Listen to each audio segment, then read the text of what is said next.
Graça e paz, amém?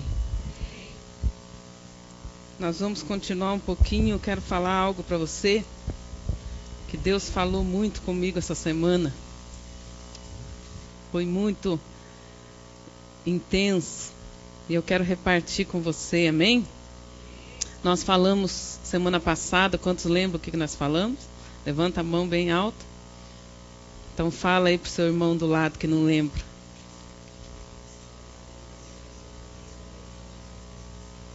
Esforça-te, amém? E tem muito, amém? Fala para ele, não esqueça do muito. Muito bom ânimo, porque nós falamos em muitos momentos da nossa vida, só estar animadinho não vai adiantar. Só estar empolgado não vai adiantar. Você vai ter que ter muito bom ânimo. E esse muito bom ânimo aí, como nós vimos, é em cumprir a palavra do Senhor. Lembram disso? Então não é um ânimo assim, motivado pela carne, motivado por emoção. Amém? Esse muito bom ânimo é o ânimo que te motiva a agir. Não por sentimento, guarde bem isso, mas pelo comprometimento. Amém? Quantos entenderam? Enquanto você estiver agindo por sentimento, às vezes você vai estar animado, bem animado, empolgado, mas a maioria das vezes você vai estar desanimado, desmotivado, porque não é um muito bom ânimo em cumprir, é um ânimo em cumprir o que você quer. Quantos estão entendendo? E nós já temos aprendido. Estamos estudando uma série sobre o propósito de Deus, amém? Muitos são os propósitos do coração do homem. Mas, em tudo isso, prevalece o quê? O propósito de Deus. Sabe o que ele está dizendo para nós aí? Não importa o que eu quero, o que eu imagino, o que eu espero, o que eu penso. Isso aí não importa. Importa o propósito de Deus. Quantos têm entendido isso? Para nós termos muito bom ânimo na palavra, em cumprir os mandamentos, nós temos que ter isso bem claro. Eu estou muito animado em fazer o que Deus quer. Eu sei as dificuldades, eu sei o preço que custa, mas mesmo assim eu estou animado, eu estou motivado, porque não é a minha vontade, é a de Deus. Amém? Lembra de Jesus lá no Getsemane? Pai, se for possível, passa de mim esse cálice. Todavia, faça-se a tua vontade. Ele não diz, Senhor, olha aí, Senhor, o cálice amargo, dá um jeito de tirar isso da minha vida. Senhor, dá um jeito, eu não quero isso aqui para mim. Senhor, ele ficou falando isso? Eu não quero, Senhor, eu não aceito isso aí. Ele ficou fazendo isso? Falou, Senhor, se for possível, se não interferir no seu propósito eterno, passa esse cálice de mim. Mas, todavia, faça a tua vontade. Isso é muito bom ânimo, irmãos. Jesus estava muito animado no Getsemane. Mas, pastor, ele chorou e suou sangue. A sua alma estava angustiada até a morte. Mas ele tinha muito bom ânimo no espírito em fazer a vontade de Deus e não a dele. Quantos estão entendendo? Chacoalha seu irmão aí para ele não voar. Fala, não voa não, fica aqui. Fala, Deus vai falar com você. E o que eu quero falar com você hoje é de comprometimento. Amém? Fala assim, não mais sentimento, mas sim comprometimento. Até que ponto você está compromissado com o propósito de Deus? Até que ponto? Ah, isso eu não aceito. Isso, aquilo, não, assim não dá, Senhor. Até que ponto você está compromissado com o propósito de Deus? Até que ponto? E Deus falou muito forte comigo a respeito de José. O que vocês acham? José era ou não comprometido com o sonho de Deus? Dentre as muitas pessoas que eu quero bater um papo lá no céu, José é um dos primeiros. Depois de Jesus, José, irmãos, é fenomenal. Nós vamos ver alguns pontinhos aqui. Tremendo. Que compromisso esse homem tinha com o sonho de Deus. Não vai dar tempo de ler tudo, eu vou citar alguma coisa, ler outra. Então fique atento, esteja compromissado em ouvir Deus. Amém? Não fica aí pensando o que aconteceu essa semana, que não era para ter acontecido, eu não queria, como que foi acontecer? E agora, semana que vem, eu tenho isso, aquilo para resolver. Prevalece o propósito de Deus. Amém? Prevalece o propósito de Deus, não adianta. Não perca tempo em coisa fora do propósito. Essa é a ênfase deste ano. Canaliza energia, recurso, canaliza tempo, invista tempo, abra mão do que tiver que abrir mão, deixe o que tiver de deixar, faça o que tiver de fazer, mas invista no plano de Deus, porque é a única coisa que Deus se compromete, Ele garante. Amém? Está lá nos termos de garantia. Se fizer assim, assim, assim, Ele vai garantir. Se não é por sua conta e risco. Quantos estão entendendo? Então nós vemos ali em Gênesis 37, nós vemos que José teve um sonho, amém? Ele tinha 17 anos de idade. Que coisa maravilhosa. 17 anos. Quem tem 17 anos aí? Levanta a mão.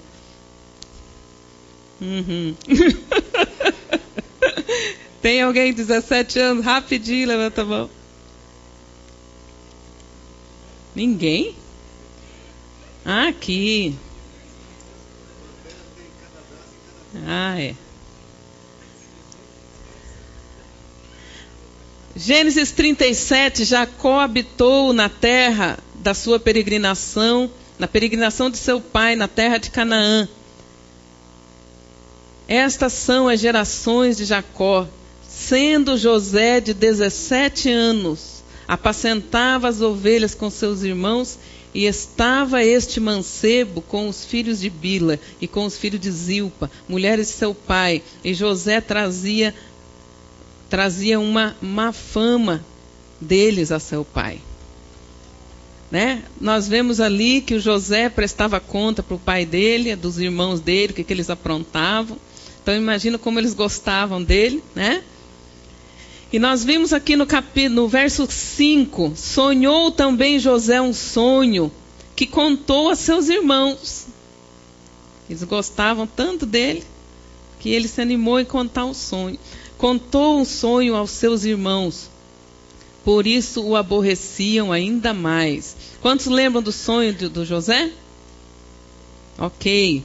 Então José sonhou com os feixes de trigo que se dobravam diante dele, mais o sol e a lua. Lembram disso aí? E eles tiveram a interpretação. Eles disseram: você está dizendo que nós vamos honrar você? Não só nós, seus irmãos, mas o pai e a mãe também? Eu creio que José dizia: não estou falando nada, só sonhei, né? Só estou contando meu sonho. Mas a Bíblia mostra que eles ficaram com muita raiva. Mas Deus estava mostrando o seu propósito, o seu projeto para o José, irmãos. E nós vemos então, nós sabemos que depois, por causa disso, eles ficaram muito irados. Eles então jogam o José lá no poço, lembram disso? Jogam o José no poço, pegam a túnica colorida que o pai dele tinha dado para ele e mancham de sangue para dizer que ele foi morto por um animal. levam para o Jacó. Jacó chora muito, ou seja, Deus acabou de falar o propósito dele para o José. E as pessoas mais próximas a ele se levantaram contra. Quando você tem um sonho, um projeto de Deus, fala sério, com quem que você conta mais para cumprir aquilo lá? Com a sua família, com os seus, não é verdade? Mas nós vemos aqui quem se levantou primeiramente contra o José, os da sua própria casa. José é uma figura de Cristo. Não dá tempo de explanar todos os tópicos. Jesus foi perseguido por seus irmãos, foi ou não foi? José também. Jesus ficou 3 dias no sepulcro. José ficou 3 dias no poço. Vocês estão entendendo? E há um paralelo ali, simbólico, de simbologia, que liga os dois. É muito interessante, mas outro dia nós falamos disso. José ficou ali naquele poço, mas Deus me deu aquele sonho. Quantos já passaram por poços aí na sua vida? Uma característica do poço, quando você está no poço, você dá uma volta de 360 graus, procurando saída, você acha? De onde é a única saída quando você está no poço? Para cima. Pega aí com muito amor no queixo do seu irmão e fala: ó, irmão, a tua saída. Fala para ele: para de olhar para os lados, que você não é tatu. Fala para ele. Se ele fosse um tatu, ele podia cavar, né, e sair, mas ele não era. Muito menos uma topeira, né? A única saída dele era para cima, e ele não voava. Ele tinha que esperar a provisão de Deus. Tem que estar compromissado com o sonho de Deus. Tem que andar por comprometimento e não por sentimento para passar pelos poços da vida. Quando o propósito de Deus é revelado, o inferno se levanta para impedir. Porque o diabo também tem um plano para você.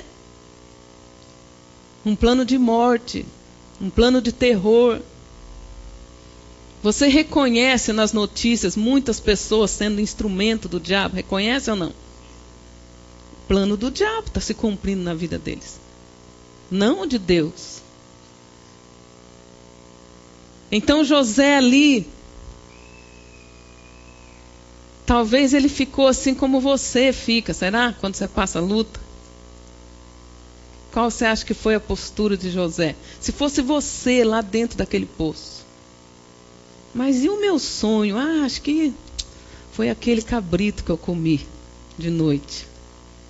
Com lentilhas. Acho que eu comi demais. Acho que meus irmãos estão certos. Eu sonho muito. Eu sou mesmo um sonhador. Sonho demais.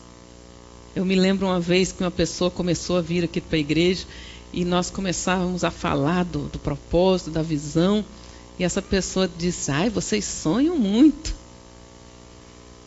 Falei: graças a Deus. Mas não é o nosso sonho carnal, é o sonho de Deus, amém? E temos passado os nossos poços, irmãos. Temos passado. E nessa hora é só o comprometimento. Deus falou, Deus mostrou. Eu sei em quem tenho crido. Amém? Eu sei a quem eu tenho obedecido. Eu sei por que eu comecei. Eu sei por que eu fiz. Eu sei por que eu não fiz. Deus quer dar essa segurança para você, essa convicção este ano e a partir dele. Porque o que não é de fé é pecado. Amém? Ele ficou ali, depois ele viu uma luzinha lá em cima. A tampa, a pedra do poço se movendo. E ele pensou: ufa, se arrependeram, são meus irmãos de sangue. Se arrependeram. Vão me pedir perdão e vão me levar de volta para o meu pai. Meu pai deve estar preocupado comigo. Foi isso que aconteceu? Não. eles o venderam. Alguns queriam matá-lo, depois você estuda. Alguns queriam matá-lo, mas já viu, né?